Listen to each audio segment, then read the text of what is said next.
देखो आज ना हम अस्थमे के बारे में पढ़ेंगे। तो अस्थमे को हम क्या दमा भी बोलते हैं। तो इसमें होता क्या है, क्या पेशेंट जो होगा उसे सांस लेने में क्या होती है, दिक्कत होती है। तो होती क्यों है, ये जो तुम्हारी सांस की नली होती है ये ना थोड़ी सिकुड़ जाती है।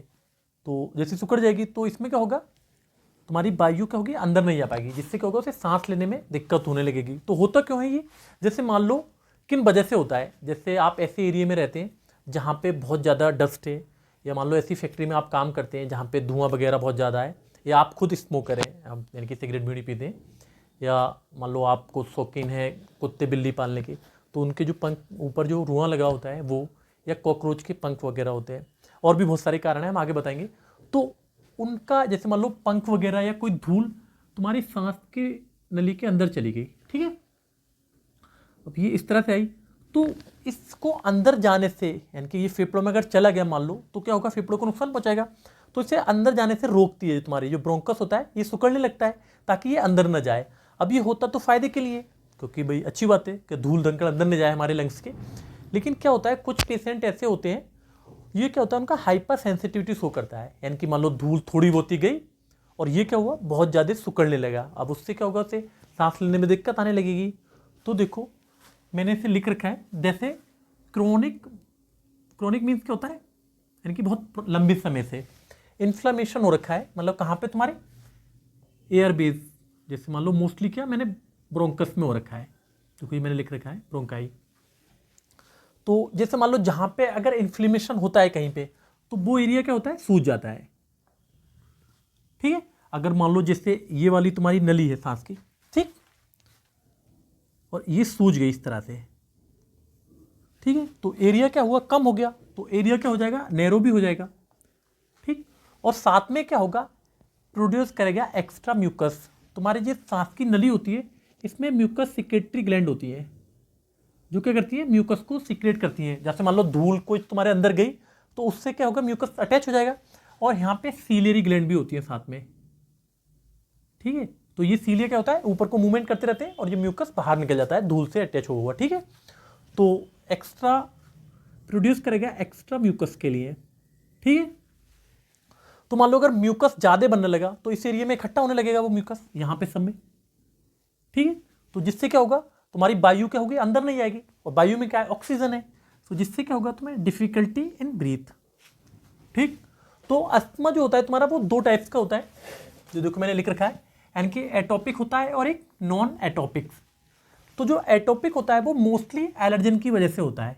अब एलर्जन क्या होते हैं, जैसे मान लो जैसे कुत्ते बिल्ली के ऊपर जो रुआं लगा होता है वो, या तुम्हारा कॉकरोच के पंख हैं, या मान लो जो ग्रास होती है यानी कि घास, या फूल का जो परागकण होता है वो, बहुत सा और भी बहुत सारे होते हैं।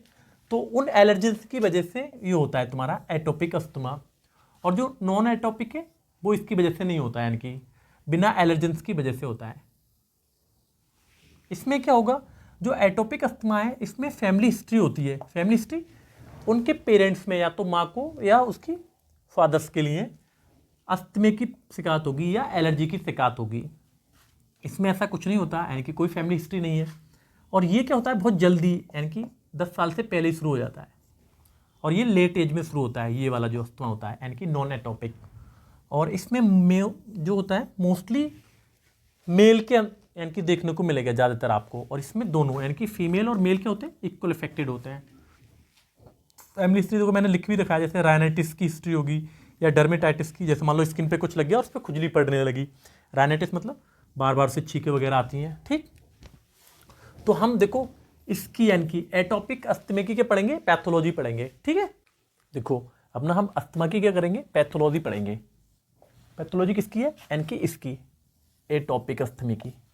तो मान लो कोई भी एलर्जेंस तुम्हारी जो ब्रोंकस है उसके अंदर एंटर करा, तो क्या करेगी, जो टी लिम्फोसाइट से, तुम्हारा इम्यून सिस्टम का ही भाग होता है टी लिम्फोसाइट, ये क्या करेगी, इस एलर्जेंस को, जैसे मान लो ये मैंने दिखा रखा है, ये एलर्जेंस को क्या करेगी, पहचान लेगी, यानी कि कोई पार्टिकल्स है, और साइटोकाइन बनाते हैं ये लोग, यानी कि जो टी लिम्फोसाइट से।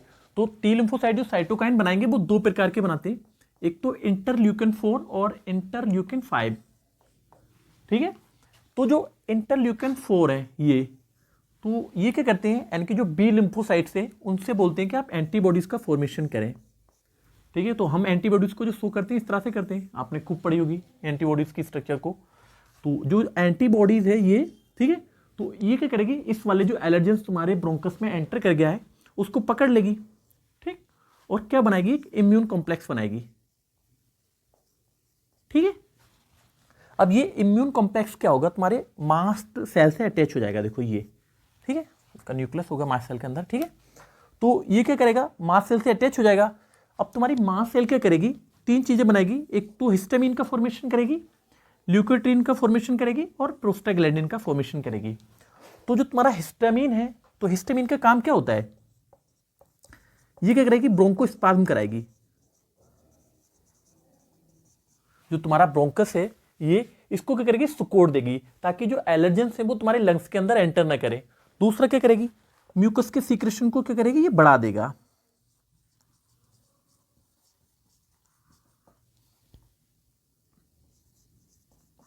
म्यूकस के सीक्रेशन को क्या करेगा, बढ़ाएगा। मान लो जैसे कोई बहुत सारी धूल तुम्हारे लंग्स के अंदर उसके अंदर सॉरी ब्रोंकस के अंदर एंटर कर गई, तो म्यूकस क्या करेगा, इसको अपने से अटैच कर लेगा ताकि लंग्स के अंदर एंटर ना करे।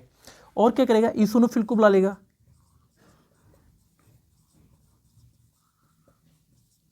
तुमने देखो अस्थमा के इसमें पढ़ा होगा, यानी कि जो एटोपिक अस्थमा होता है हमको इसे क्या बोलते हैं, ईसोनोफिलिक इन्फ्लेमेशन भी बोलते हैं, क्योंकि बहुत सारे ईसोनोफिल्स वहां पे आ जाते हैं। और क्या होता है, ल्यूकोट्रीन। ल्यूकोट्रीन का क्या काम होता है, ये भी क्या करती है, तुम्हारी ब्रोंकस को स्वाम करती है, ठीक है। और साथ में क्या करेगी, इन्फ्लेमेशन को क्या करेगी, मेंटेन करके रखेगी। जो इन्फ्लेमेशन हो रहा है, यानी कि डब्ल्यूबीसी इसके खिलाफ एक्शन ले रही है, तो उसे बनाए रखेगी। साथ में क्या करेगा, प्रोस्टाग्लैंडिन का फॉर्मेशन करता है। तो प्रोस्टाग्लैंडिन क्या करता है, जैसे मान लो तुम्हारा ये ट्रेकिया और ब्रोंकस है ये, तो इसके इस तरह से ब्लड सप्लाई होगी, ठीक है। तो इसकी परमेबिलिटी को बढ़ा देगा, यानी कि जो ब्लड वेसल्स है तुम्हारी, ताकि यहाँ को लिम्फोसाइट्स, यानी कि बहुत सारी लिम्फोसाइट यहाँ पहुंच सके। तो ये प्रोस्टाग्लैंडिन का काम है। दूसरा, जो इंटरल्यूकिन जो IL-5 होता है, ये क्या करता है, तुम्हारे ईसोनोफिल को एक्टिवेट करता है, ठीक है। तो ईसोनोफिल्स का काम क्या होता है, ये साइटोकाइन का फॉर्मेशन कराती है, ज्यादा से ज्यादा साइटोकाइन बनवाएगी ताकि इन्फ्लेमेशन को बनाया जा सके, और ल्यूकोट्रीन का फॉर्मेशन करती है, ठीक है। तो ये क्या है तुम्हारी, यानी कि अस्थमा की पैथोलॉजी है, ठीक। अब इसके बाद क्या है, यानी कि अस्थमा जो हमारा टाइप होता है, देखो अस्थमा के जो कारण होते हैं वो दो प्रकार के होते हैं।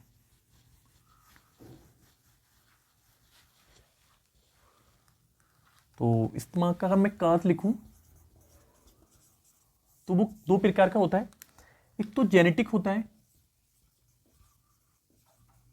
जेनेटिक फैक्टर्स होते हैं, और दूसरा होता है तुम्हारा एनवायरमेंटल फैक्टर्स।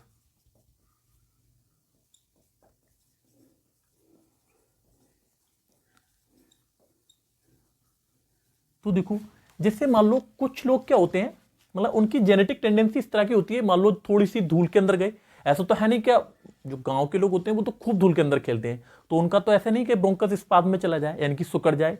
कुछ ही स्पेशल लोग होते हैं जो इस तरह की कंडीशन शो करते हैं।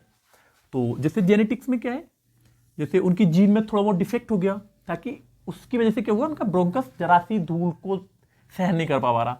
मोस्टली क्या होता है, जो बच्चों में होता है, वो भी 12 साल के कम उम्र के बच्चों में, ठीक है।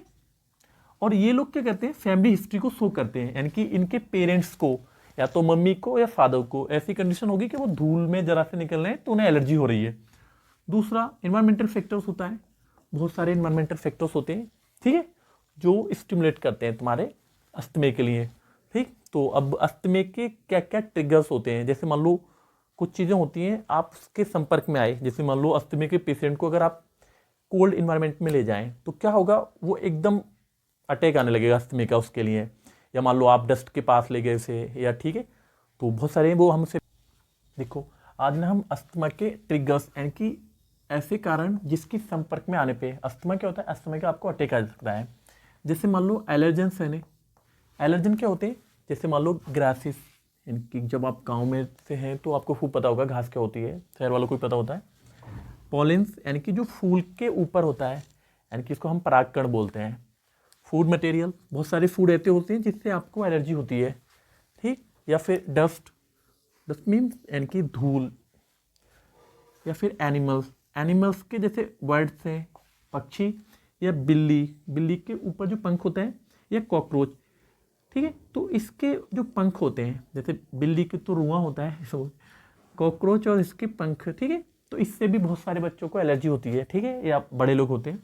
या मान लो आप ड्रग्स का यूज़ कर रहे हैं, ड्रग्स में जैसे एनसेड यानी कि non steroidal anti inflammatory drugs का यूज़ कर रहे हैं, जैसे एस्प्रिन है, आप दर्द के रूप में, यानी कि जैसे सर में दर्द हो रहा है तो बहुत सारे लोग यूज़ करते हैं।